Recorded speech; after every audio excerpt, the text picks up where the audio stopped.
Oke, selamat pagi teman-teman semuanya, baik dari teman-teman farmasi, teknik informatika, teknik telekomunikasi, dan lain-lain. Oke, kita akan melanjutkan pembelajaran kali ini.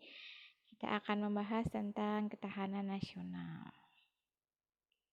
Poin apa saja yang akan dibahas dalam pembahasan kali ini? Yang pertama ada pengertian, lalu unsur ketahanan nasional, pendekatan astagratra dalam mewujudkan ketahanan nasional, dan yang terakhir adalah globalisasi dan ketahanan nasional itu sendiri.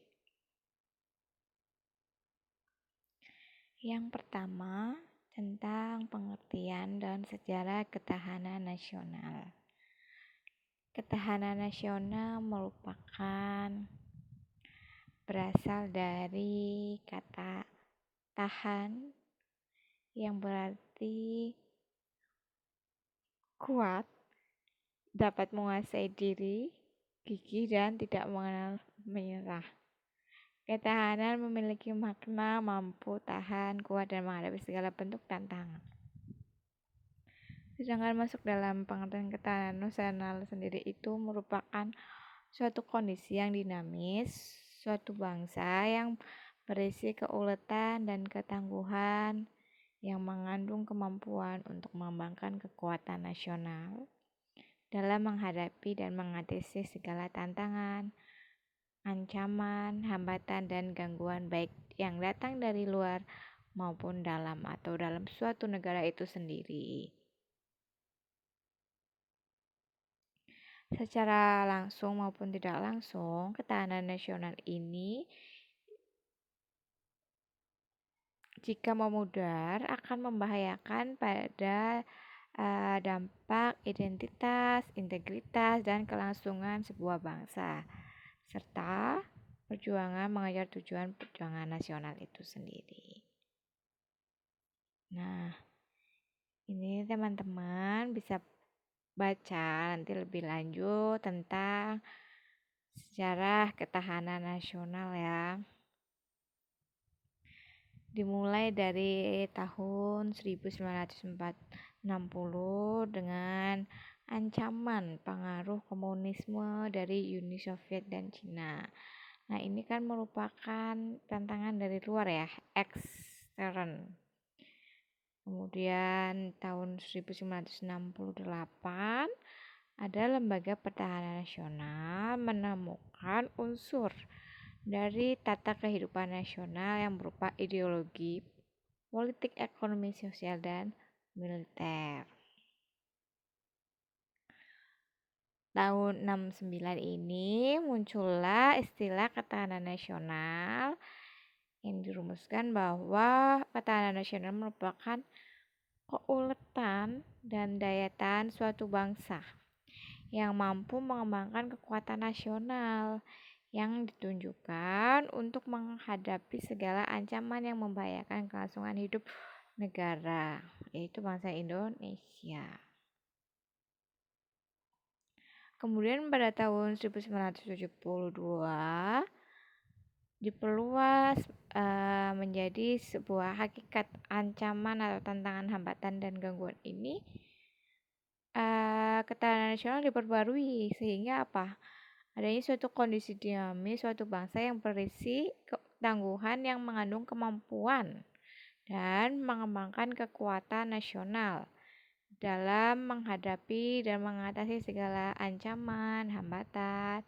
Tadi ya sudah dijelaskan dari luar maupun dalam, yang langsung maupun tidak langsung, dan akan membahayakan identitas, integritas, dan kelangsungan sebuah bangsa.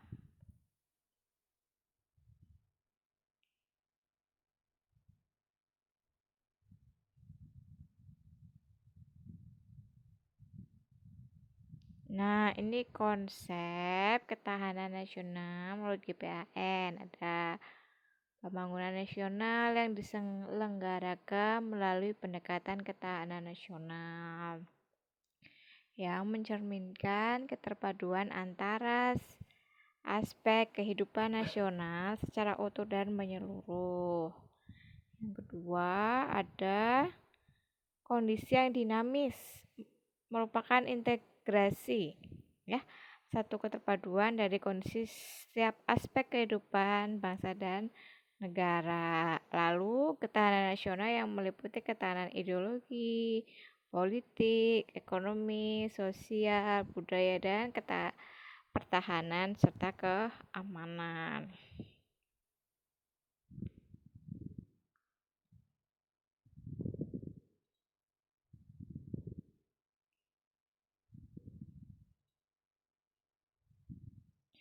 Nah, lalu apa saja yang mempengaruhi kondisi ketahanan nasional? Ini dari bentuk ancaman ya, sifatnya baik fisik dan non-fisik yang cenderung meningkat dan selalu meningkat. Ini mempengaruhi kondisi suatu ketahanan nasional. Tinggi rendahnya itu dipengaruhi oleh unsur-unsur ketahanan nasional itu sendiri. Lalu unsurnya apa saja? Yang pertama yaitu faktor yang relatif stabil terdiri atas geografi, sumber daya alam. Dan yang kedua, faktor yang relatif berubah itu ada kemampuan industri, militer, demografi, ketahanan nasional, moral, serta kualitas diplomasi dan kualitas pemerintah. Jadi tadi kan dijelaskan bahwa ada ancaman fisik dan non-fisik. Nah, ini ada faktornya ya yang memberikan kekuatan pertahanannya itu tadi yang fisik, misalnya ada geografi, sumber daya alam. Lalu ada juga kekuatan nasional suatu bangsa dapat dipenuhi apabila memenuhi unsur yang pertama ada letak geografi, bentuk atau wujud bumi, luas wilayah, jumlah penduduk, watak nasional, dan sifat pemerintahan. Selanjutnya, gatra atau unsur ketahanan nasional Indonesia disebut Astagatra. Ada 8 gatra yang terdiri dari 3 gatra dan pancagatra. Yang pertama, 3 aspek kehidupan alamiah atau trigatra, yaitu ada letak kedudukan geografi, keadaan dan kekayaan alam, dan keadaan serta kemampuan penduduk. Ini yang masuk dalam trigatra. Selanjutnya, 5 aspek kehidupan sosial ini disebut masuk dalam pancagatra yang terdiri dari ideologi, politik, ekonomi, sosial, budaya, dan pertahanan keamanan.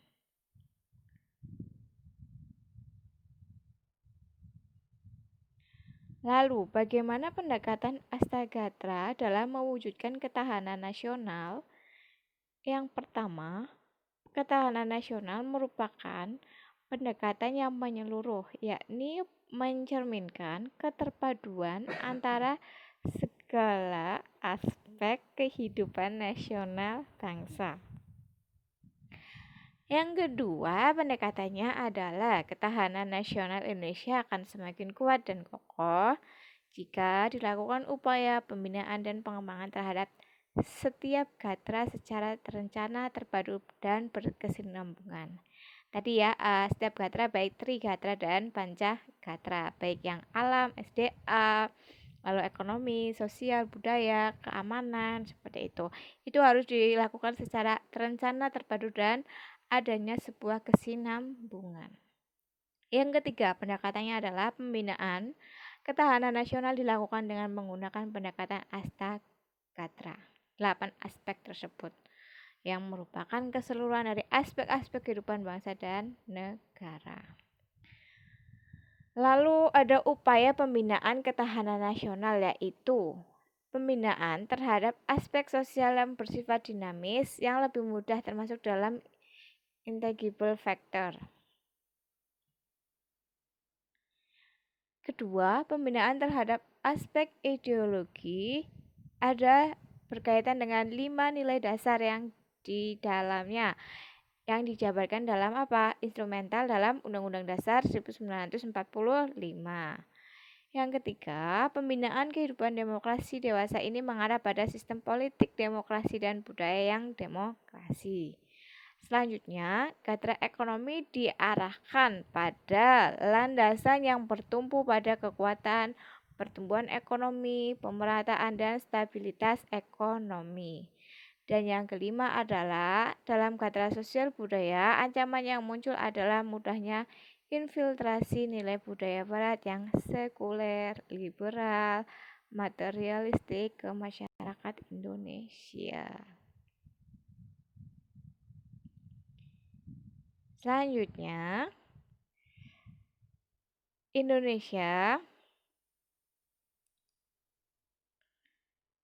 kita masuk pada globalisasi dan ketahanan nasional di Indonesia.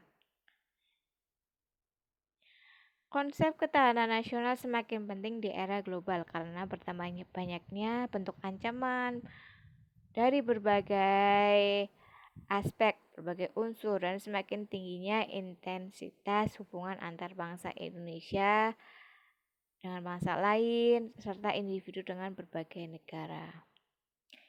Yang pertama, dimensi globalisasi. Globalisasi yang dipicu oleh kemajuan di bidang teknologi, komunikasi, transportasi, perdagangan, sangat berpengaruh besar terhadap kehidupan manusia. Ada 3 tema atau 3 dimensi utama globalisasi, yaitu economic globalization, political globalization, dan cultural globalization. Di tengah era global, negara Indonesia saat ini berhadapan dengan fenomena antara lain menguatnya identitas lokal atau etnonasionalisme. Ini apa? Ini sangat berpengaruh pada disintegrasi sebuah bangsa atau perpecahan. Jika identitas lokal ini sangat kuat ya. Yang kedua, berkembangnya ekonomi global. Ketiga, munculnya lembaga transnasional. Dan yang keempat, disepakatinya lembaga hukum internasional. Lalu ada munculnya blok kekuatan dan pertambahan populasi dan meningkatnya arus migrasi. Munculnya nilai global, kerusakan lingkungan hidup. Fenomena tersebut tentunya akan berdampak positif dan negatif. Bagi apa? Bagi sebuah kelangsungan hidup bangsa yang bersangkutan. Kita bisa mengamati beberapa aspek positif dan negatifnya. Yang pertama, pada dampak positif, saya ambilkan contoh bahwa itu semua akan memberikan kesejahteraan, kemajuan, sedangkan negatifnya itu dapat menyebabkan tingginya intensitas interaksi dan komunikasi dari berbagai negara secara tidak sengaja juga berpotensi dalam penularan berbagai macam efek negatif, misalnya budaya seperti itu, lalu perekonomian. Selanjutnya, globalisasi dapat dilihat dari dua sisi, yang pertama sebagai ancaman dan yang kedua sebagai peluang. Globalisasi akan menimbulkan ancaman jika ditengarai oleh adanya dampak negatif bagi suatu negara. Di sisi lain juga akan memberikan dampak positif bagi kemajuan suatu bangsa.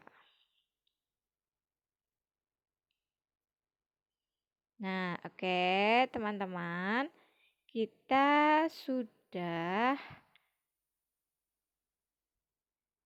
di penghujung ya. Ini di penghujung materi. Ada ancamannya. Kita masuk kepada spektrum ancaman.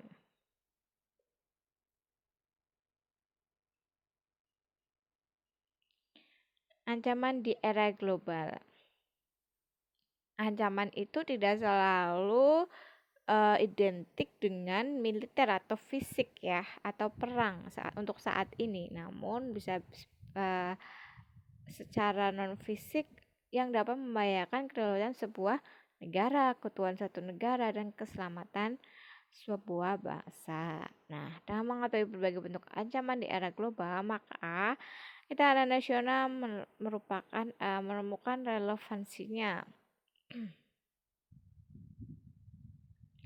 Apa saja ancaman yang membahayakan keamanan dan kelangsungan hidup sebuah bangsa? Yaitu ada dua, militer dan non-militer.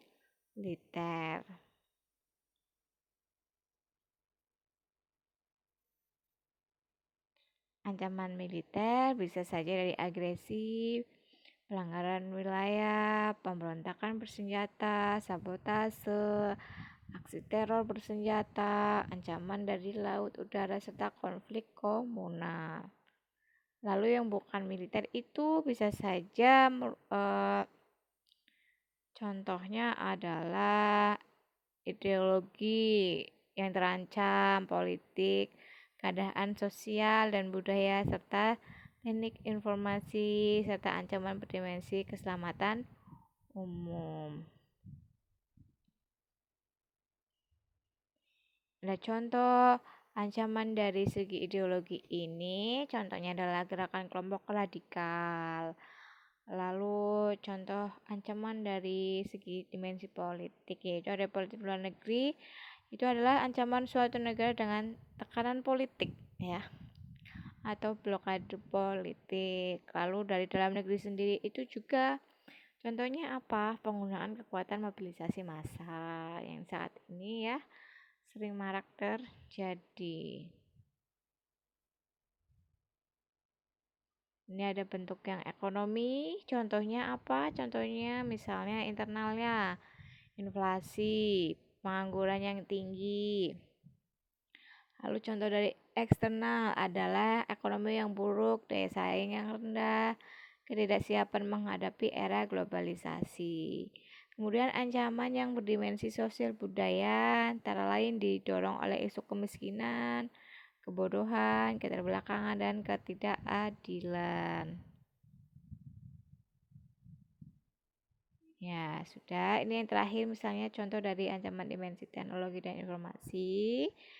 Antara lain, lambatnya perkembangan kemajuan iptek ini juga bisa berakibat pada ketergantungan pada negara-negara maju yang semakin tinggi.